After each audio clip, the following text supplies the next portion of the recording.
Evening all. Hope everyone's good. Sorry I'm a bit late. Just got back late from the gym. Well, just back from the gym. Had to have a shower because I feel like a right scruff if I don't have a shower after the gym. And obviously I had to make a brew because you need a brew to do a live. It's the law. Just grab my phone.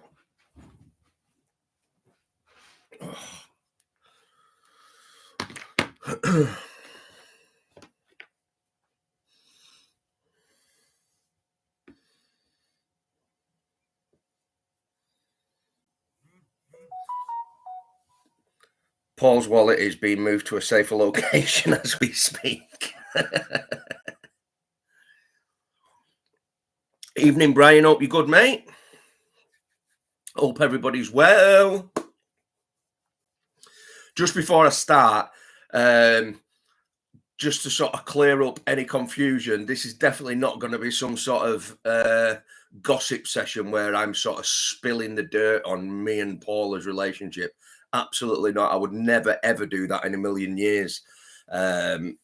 Anybody that knows me and knows Paula knows that neither of us would ever disrespect each other like that. This is not about that at all. I just got asked by a subscriber because in a couple of my videos, I've talked about how I struggled last year through different things that happened in my life, one of which being a relationship ending. And so I've been asked, how did you cope with that breakup of that relationship?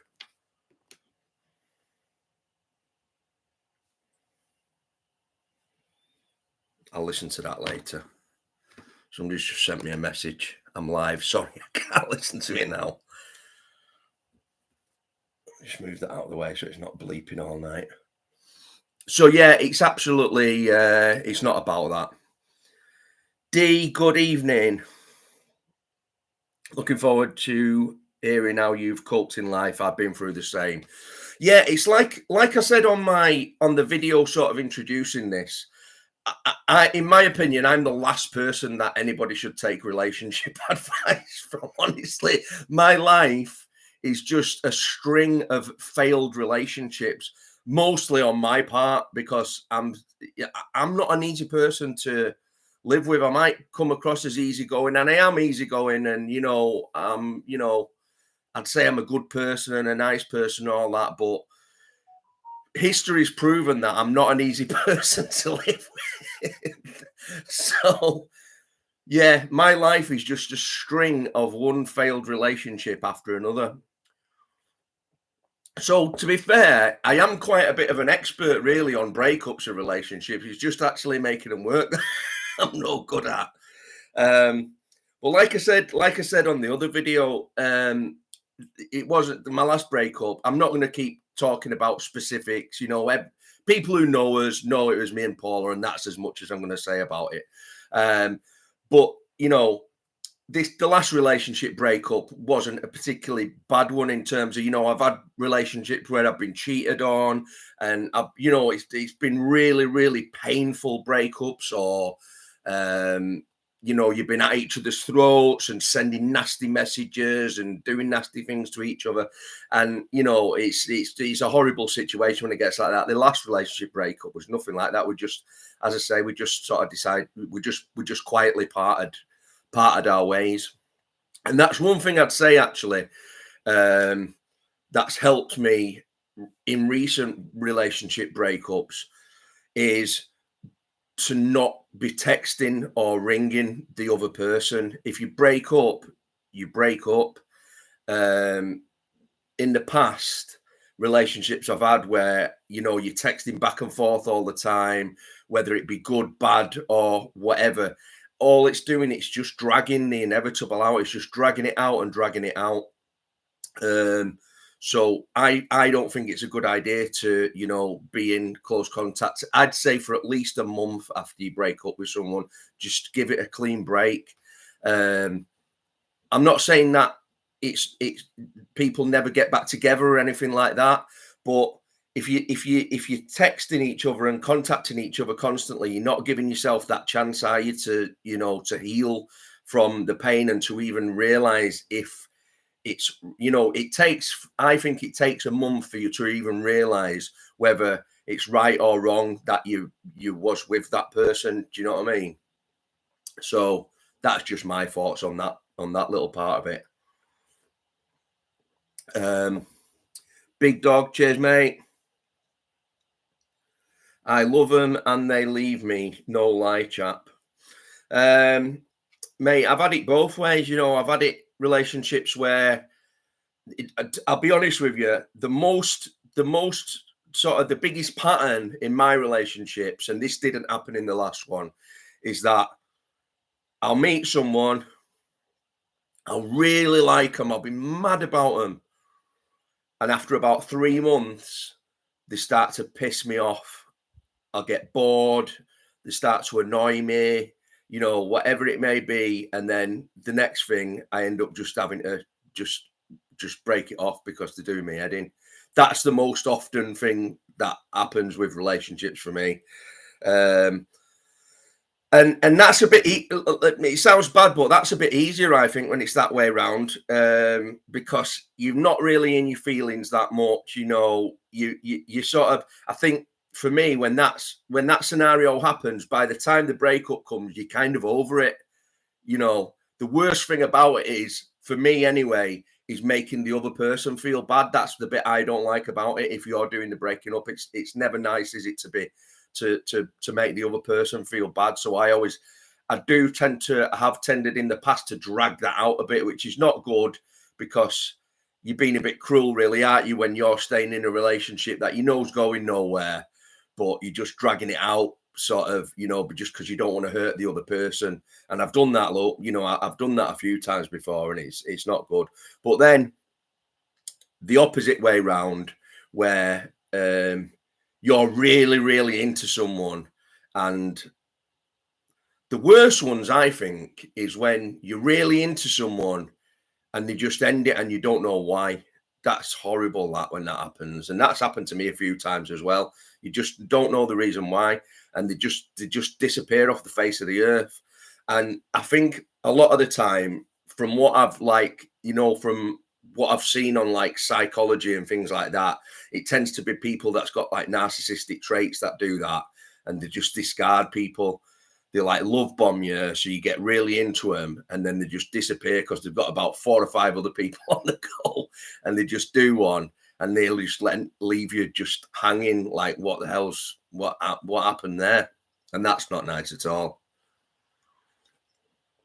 But it was the last relationship breakup was tough. It was tough for me because I was I'd moved away from everything. So I'd moved away to a new town, and I'd end up having to go. Not only that, I was living with my partner at first, but then when we split, I had to get my own flat. So I ended up moving to another town nearby in Scotland that I didn't know anybody whatsoever. It was a small little town, the sort of town where everyone knows everyone. And the breakup happened, and it was like it was really just miserable because I didn't know anyone. I was in this tiny little flat. It wasn't a good flat at all. It was a tiny little flat. I didn't have my car as well at the time, so it was just after I'd been in trouble with the police, and I didn't have a car. Basically, there's a long story. I'm not going to go into all that, but I didn't have a car for a couple of months, so I was walking and getting the train everywhere, which was miserable. But how I got through it really was just, first and foremost, the thing that always gets me through, which is the biggest constant thing in my life, which is the gym. And it sounds, I know, cliche, but throughout my life, good times, bad times, through everything, the one thing that's consistent in my life, that I try and keep consistent anyway, is the gym. And so that's how I built my routine around that. I built my routine around the gym, and routine is massively important as well. I think when you're going through a breakup or any kind of bad times, so it was like a ritual. The gym became like a ritual to me.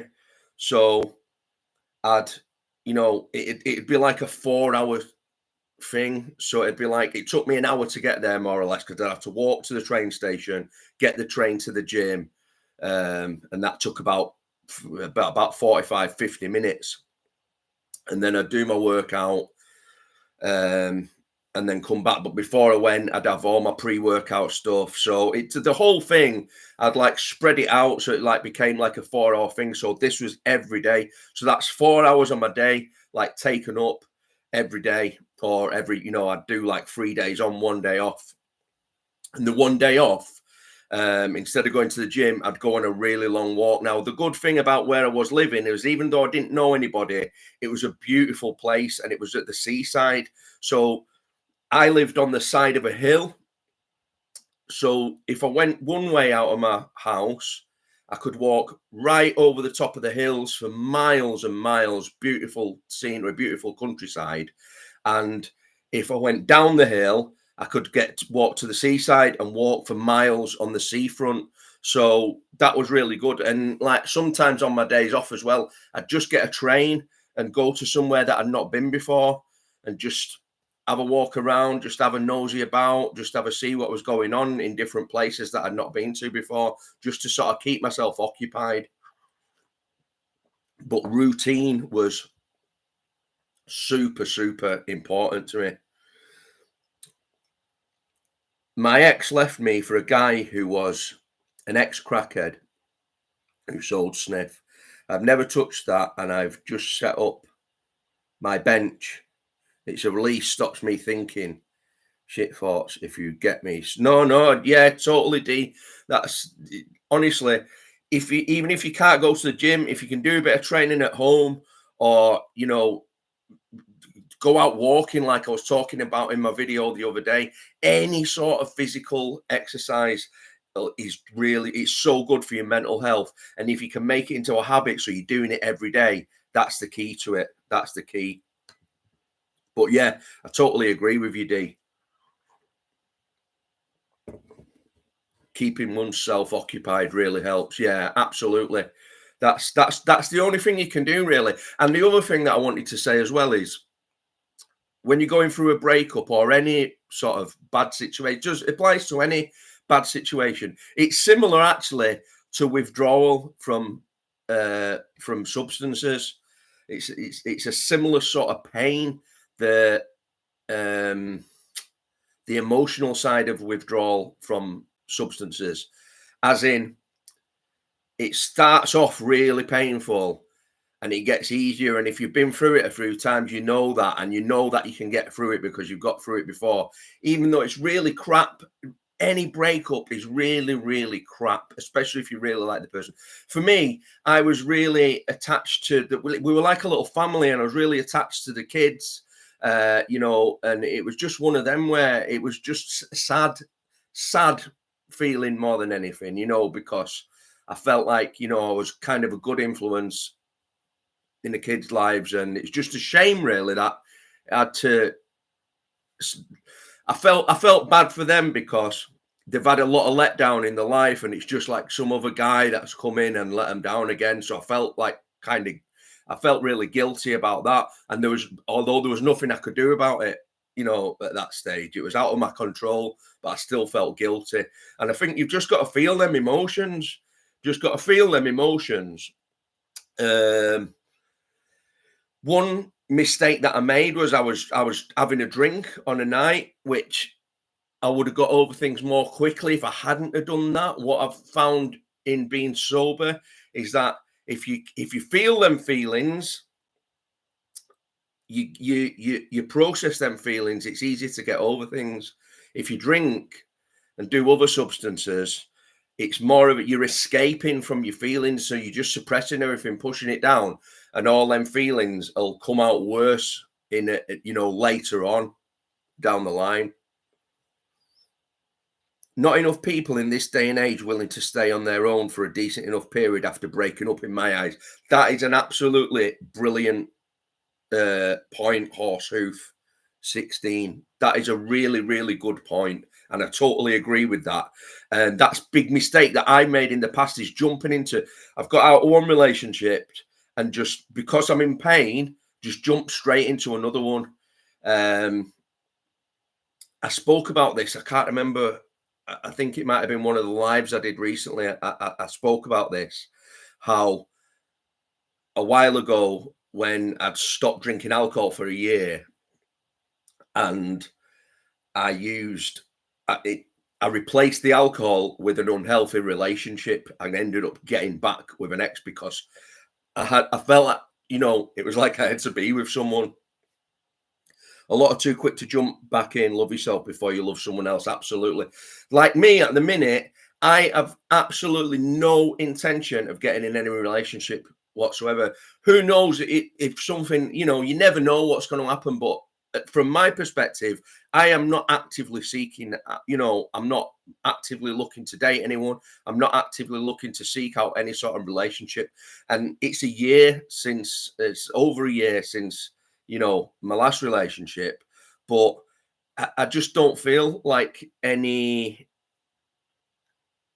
I feel like this time at the minute, I need to just work on myself and just keep working on myself till I'm happy in my own skin. Well, no, that's not a good way of putting it, really, because I'm the sort of person who is happy in my own skin anyway. More a case of work on myself so that I'm fully happy with the man that I am, because I still feel like there's a lot of improvements I can make, and there's a lot of areas of my life which I feel like I'm behind where I should be at this stage at 46 years old.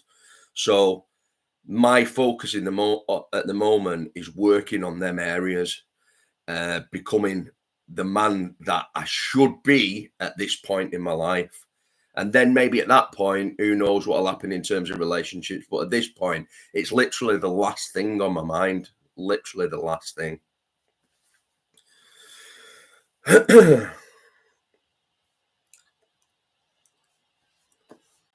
Horsehoof legend. Yes, good. It's really good point, that Horsehoof. Really good point.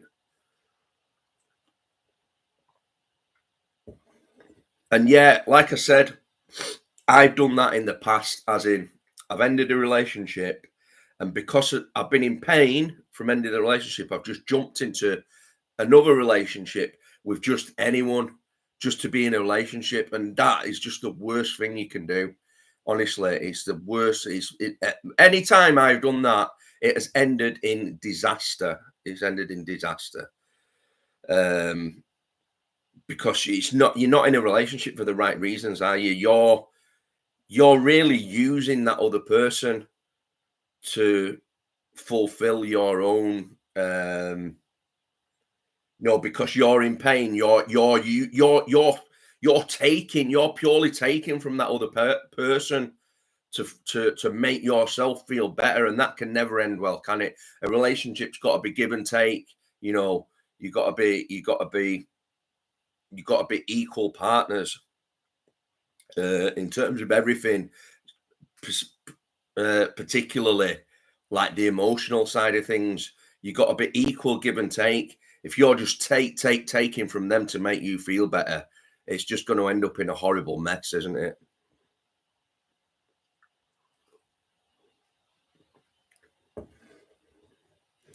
Have we got any questions, folks? We've got 34 in the chat, and I was really nervous about this one because it's the first live I've done in a bit. I mean, I've only done about 3, I think, recently, but the other 2, I knew what I was going to say, whereas this one, I didn't really, and I was a bit nervous about it.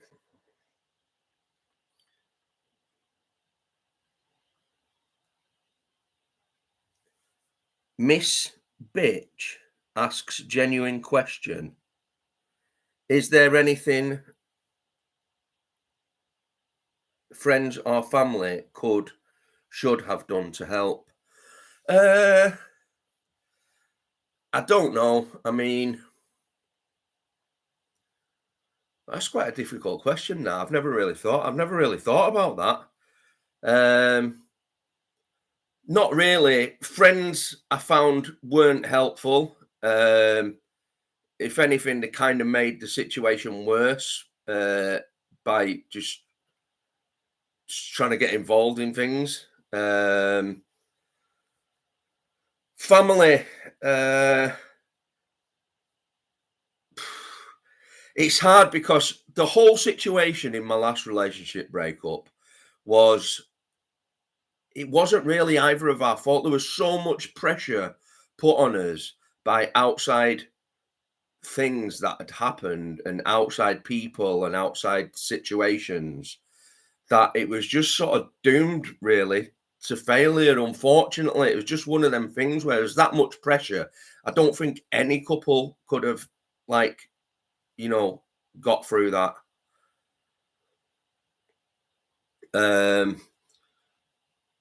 But family, no. I mean, because of my uh, legal issues that I was having, I didn't want to involve my family in anything because I've got family that's in the military, and other, like, uh, vocations like that where I just didn't want I didn't want them to have any involvement with my problems that I was getting into. So I just kept my family really at kind of arm's length at that time.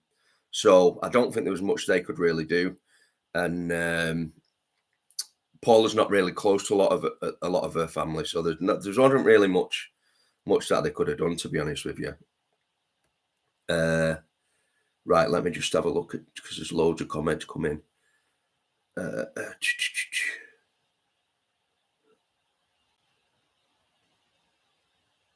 My bird chucked me last year after I took your advice on crypto, lost a fortune. Well, I don't know how she managed that because I've never given any advice on crypto. I've never had crypto in my life. I think it's a terrible investment, but if you say so.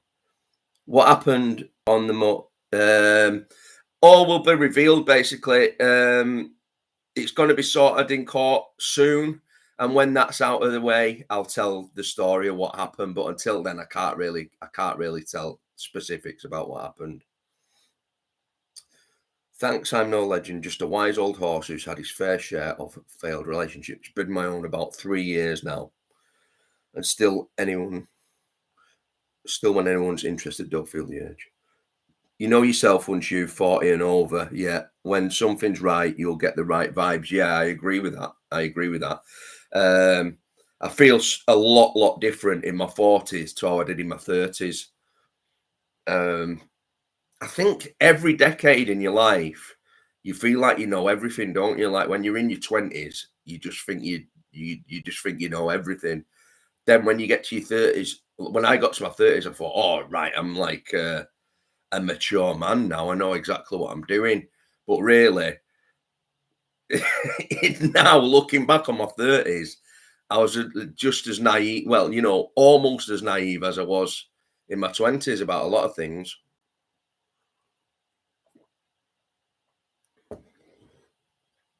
But yeah, I think, like Horsehoof said, to sum it up, really, you got to just get happy, be happy, be happy on your own.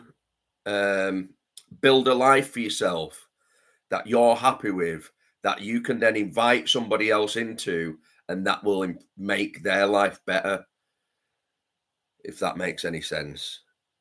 Hiya, Yolanda. Hope you're good. Yeah, I'm great, thank you. I was a bit late starting because I was late back from the gym. That's why I said I'd do it. Usually I don't get back till about 11:30 because I train late at the gym because I like training when there's nobody there or when it's quiet so I can use whatever I want to use. But I went a bit earlier tonight. Because I went earlier, it was a bit more busier, so it took me a bit longer. So Jay, FIFA fan, yeah, I will. I'll tell the full story when I can, and the paperwork, as Tony said on his channel, the paperwork will get put out.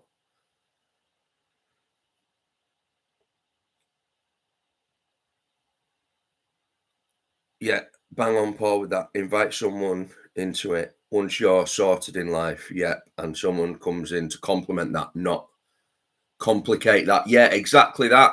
Exactly that, Orsoof. You build your life so it's attractive for someone else to be into. And then the thing with that is as well, you gotta, you're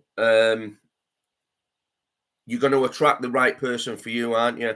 If you built if you built a life that you're fully happy in and you're happy with the things that you're doing day to day, the place where you live in, the people that you're spending time with day to day, then you're going to attract someone into that life who complements that, who is into the same things, who has the same needs, and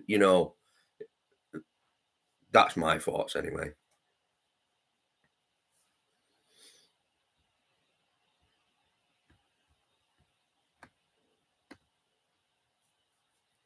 Any more questions, anyone? Because I'm struggling a bit. I've I've shot my load. That's all I've really got on relationships. Not on relationships, but on relationship breakups. Decker's in jail, mate. Decker's Horsehoof says, "Where's Decker Hagee these days? He's in prison." He when the just before the riots happened, there was some other there was a lot going on with Tommy Robinson, wasn't there?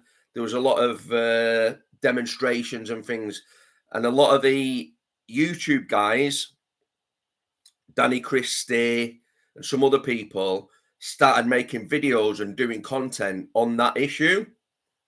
And we were they were getting really good views. And I don't think they were doing it for that purpose. They were doing it because they believed in the issue that they were talking about, the migration and all that side of things. So Dickie Icky decided, oh, there's views, they're getting loads of views. I'm going to do that. So he decided to go on there, but he's so thick and dense and stupid that he wasn't able to make videos about it without just being completely racist and just inciting violence, inciting race wars. So he got arrested for that, and he's been locked up. I believe his trial starts on December the 3rd, something like that.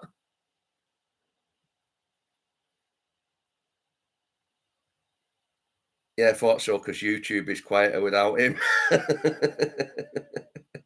Oh, absolute divvy, mate. What a gonk, Horsehoof says. Yeah. I mean, honestly, when he when I mean, I couldn't watch the videos. They were so bad. I tried to watch them, but they were so cringe. Him trying to talk about, topics that he knows absolutely nothing about, and trying to make out that he's an expert and that he knows Tommy Robinson and all this nonsense. It's just so cringeworthy. I couldn't believe it. Danny C is in with Tommy. I know, yeah. Well, he did a podcast with him, didn't he?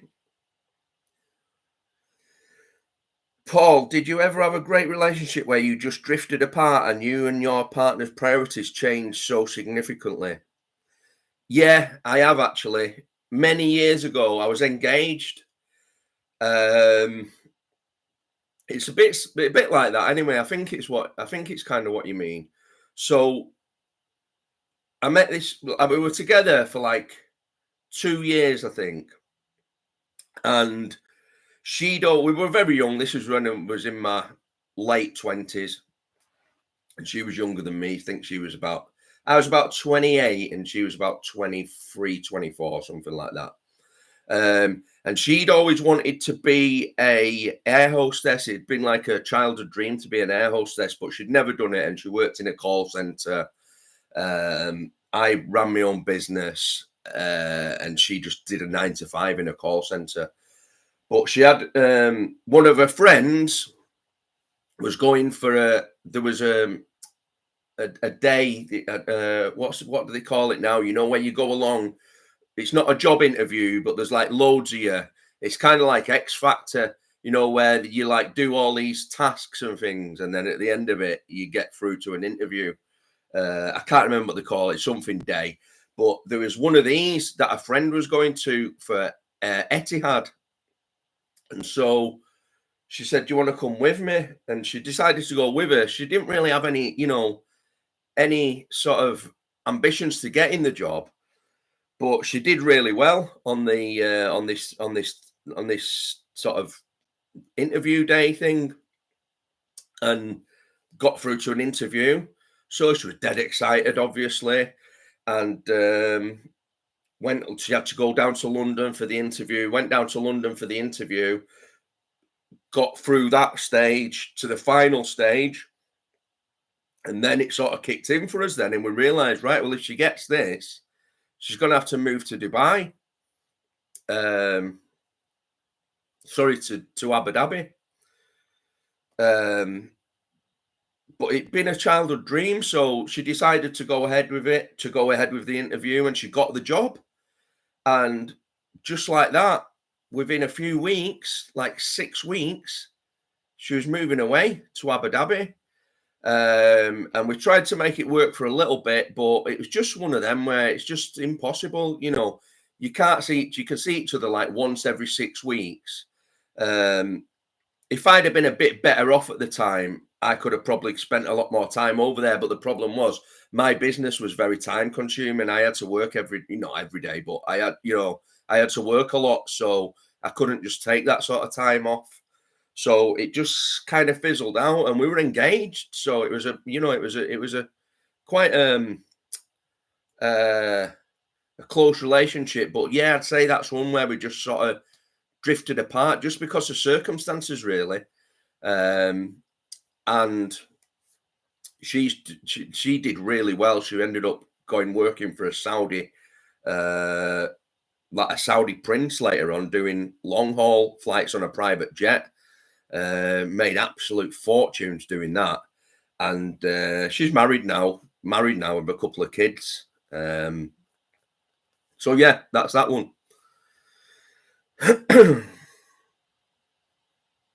He told the judge he's a journalist. I know Yolanda that she's talking about Decker.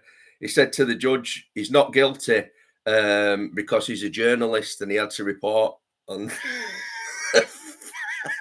to report racism. He had to report in a racist manner because he's a journalist. Oh my days. What's your view on Paddy and Tony at the moment? I don't care really. I don't care. They're just never ending, aren't they? Them two. I just don't get involved in all that now.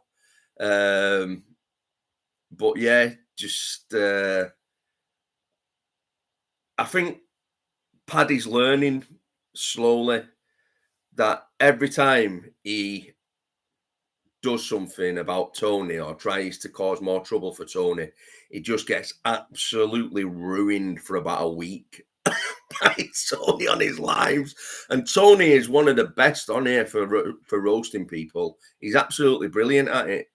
So I think slowly but surely, Mucky Fingers is starting to learn that just keep your mouth shut. It's just not worth the hassle because you're just going to get absolutely ripped for a week straight.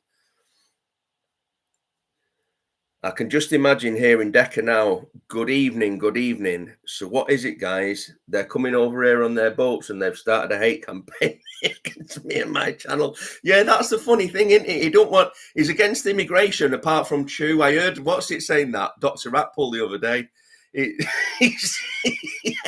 He's against immigration, but it's all right for Chew to come over. He is so thick, Yolanda. So thick. But he's a movie star. He's a movie star. Mental health ambassador. Mental health ambassador.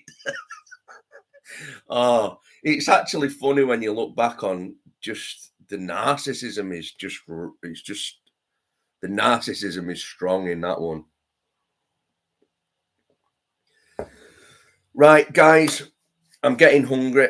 Oh, we've got a question. Have you been following the rehab of Scotty G? Not really, mate. Not really. I know what's going on. I've seen it.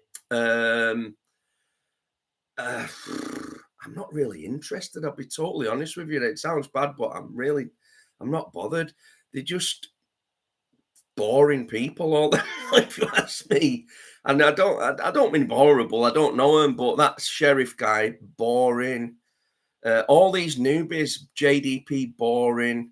And it's not. I don't mean to be nasty. It's just I don't think the content's interesting. It's not the sort of back and forth from the dark side back in the day, is it? I mean, the sort of stuff that we were involved in was ruthless, proper ruthless. I'm not saying that's a good thing. It's not. I don't never want to be involved in anything like that again. But compared to this, I mean, this is just small potatoes, isn't it? These new guys compared to what us OGs was involved. It was just mayhem, wasn't it? 2 years ago, it was just absolute mayhem. And now it's like Tony said the other day, you've got literally none of them left now. They've all gone. All the bad ones mainly have gone, and there's just a couple left.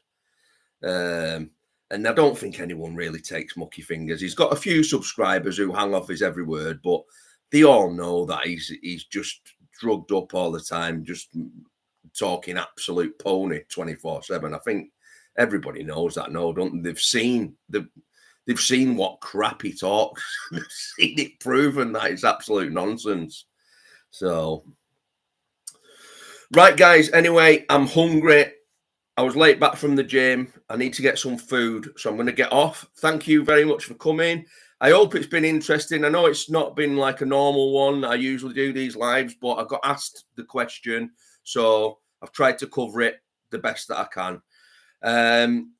Again, thanks for coming. Hope you're all good. Hope you all enjoy the rest of the weekend, what's left, and I'll see you all soon. Oh, I've one other thing before I go. I totally forgot. I've got news for the channel. I'm starting a podcast. I've got the first guest sorted out for the podcast. She's called Intel Lady. Check out her channel on YouTube. She does impressions and parody. She does an absolutely amazing one of Angela Rayner called No Brainer with Angela Rayner. Honestly, it's one of the funniest things I've ever seen. It's hilarious and she's so good at it. So, yeah, keep your eyes out. I'll do a trailer as soon as I get a date confirmed with her. Hopefully tomorrow I'll get a trailer sorted and put that out. So, yeah, good to see you all, guys. Thanks for coming. Keep your eye out for the podcast, and I'll catch you all later. Take care.